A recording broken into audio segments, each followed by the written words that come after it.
As one brand crossover goes out with the John Wick's Bounty mode, another comes in for the 9.10 Fortnite patch with the Jordan Jumpman sneakers and Downtown Drop limited time mode, along with other news and leaks to discuss. First, let's talk about the patch itself that, much like the recent one for the game that had been challenging Fortnite for a while for the top Battle Royale spot Apex Legends, it focuses a lot on audio issues being resolved. Enemy jump, landing, and footstep sounds have been increased in priority and volume, as well as reducing the timer of the enemy in-air audio so that this way people won't sneak up on you like Jesse Smollett's imaginary assailants. Pickaxe sounds will now originate from where it's smacking and not the player doing the smacking, because it's always the victim's fault. The glider sound for enemies traveling in a slipstream has now been removed, so it won't haunt your nightmares if you're a player that always drops tilted, and walking on the edges of materials will now play the correct footstep audio sound. Also taking a cue from Apex Legends, because Epic routinely steals other people's better ideas for their own, there's a new hotspot concept that will have up to 3 areas be marked gold on the map that will drop 12 to 16 high-end loot carriers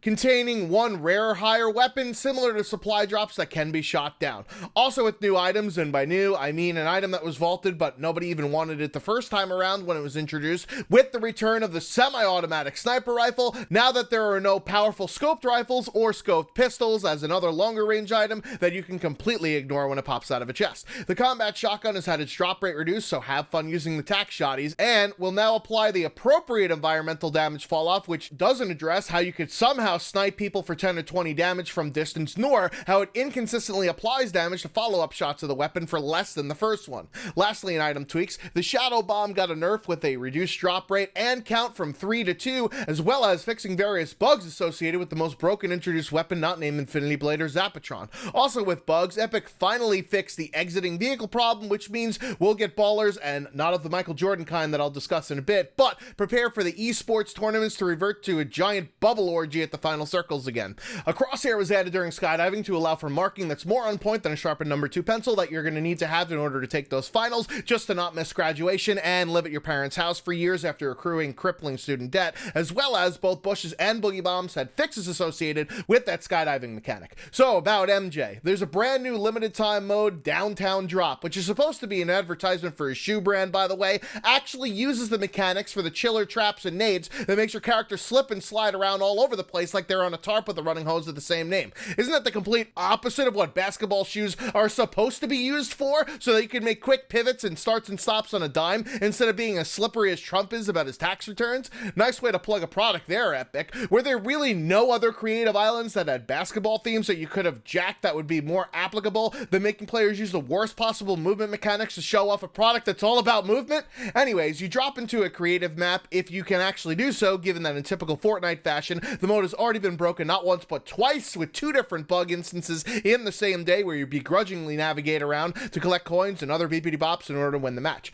There's also challenges associated with the mode, which according to leaks will be available until June 3rd. Although there are only 2 challenges thus far that are live, changing the color of 1,000 tiles in the map, which you can do by stepping on them, and dancing between 2 food trucks, which you can find at the bottom of the second hill on the left-hand side. The rest of the challenges have been leaked and are as follows: actually trying to win a match of this mode, which will be easier once you stop doing these stupid dumbass tasks by getting sidetracked, collecting a coin, basketball, and shoe in a single match, going faster than 30 through speed traps, but 30 doesn't have a unit associated with it, so what the fuck number that means is actually useless, jumping through 6 flaming hoops, since this is a mode about basketball after all, so of course there's those iconic flaming hoops for mascots to get stuck on, hitting any of the trick jumps at the crane, elevated train, or fence, then some interactions such as searching on fire letters, spraying an ice cream truck because they're the only food trucks worth defacing, dancing or emoting at a basketball court, which is where the focus of the game mode should be after all, and finally sending people on scav hunts with finding 2 hidden shortcuts, finding Jonesy in the sewers, and finding Jonesy hidden behind a fence, because white guys shouldn't be anywhere near a mode about basketball except on a bench. You only need to complete one of these challenges in order to get the skateboard back bling, and completing all 13 of these challenges will grant you different styles for said tramp stamp and other sprays.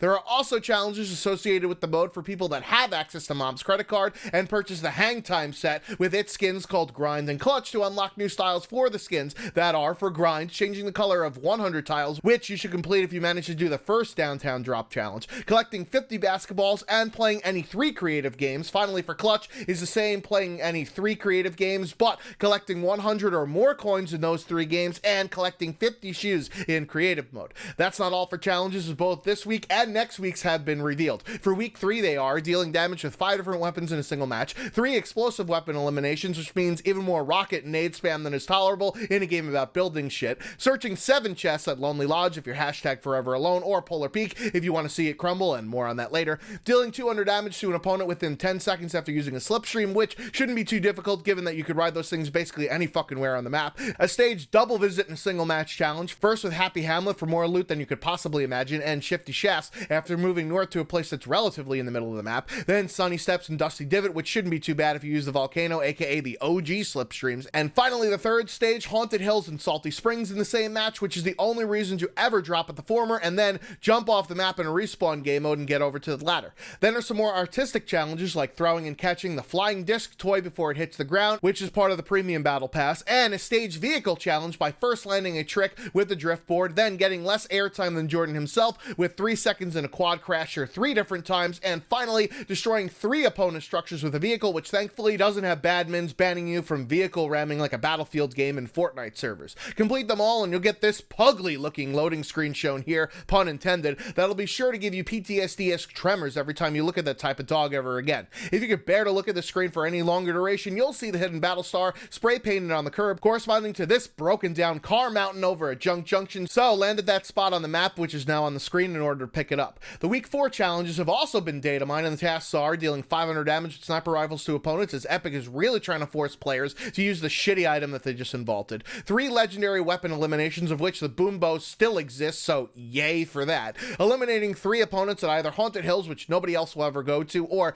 Dusty Divot, which at least has a chance of finding other life forms. Visiting 5 different name locations in a single match, destroying a loot carrier in 3 different matches, which ties the other new item in from this patch, a 5-stage landing challenge for Polar Peak, Lazy Lagoon, Salty Springs, The Block, and lastly, the appropriately named Lonely Lodge. Finally, a stage dancing challenge inside a holographic tomato head, inside of a holographic Durburger head, and on top of a giant dumpling head, which is the only acceptable time to dance with a hologram, not going to a concert with them performing. Complete all of these challenges and get this loading screen here, which looks like some doo-doo-doo-doo-doo Mad Max type sandstorm shit, showcasing how Amazon shipping delivery drones will one day end the world as we know it. There's not going to be a hidden banner for week 4, since the reward will be one of those fort bites that I mentioned in a previous news video. However, about that week 4 loading screen, those 2 skins have also been leaked as upcoming cosmetics that will most likely have styles associated with them, given that the loading screen has an unmasked version of the female character in the foreground, whereas in the data mine files it's actually a masked version of the female character. But there's also plenty of other leaked cosmetics. The Takara skin will probably be part of a set that combines the Shamisen pickaxe, the gaze back bling that'll be horrifying to look at for anyone behind you, and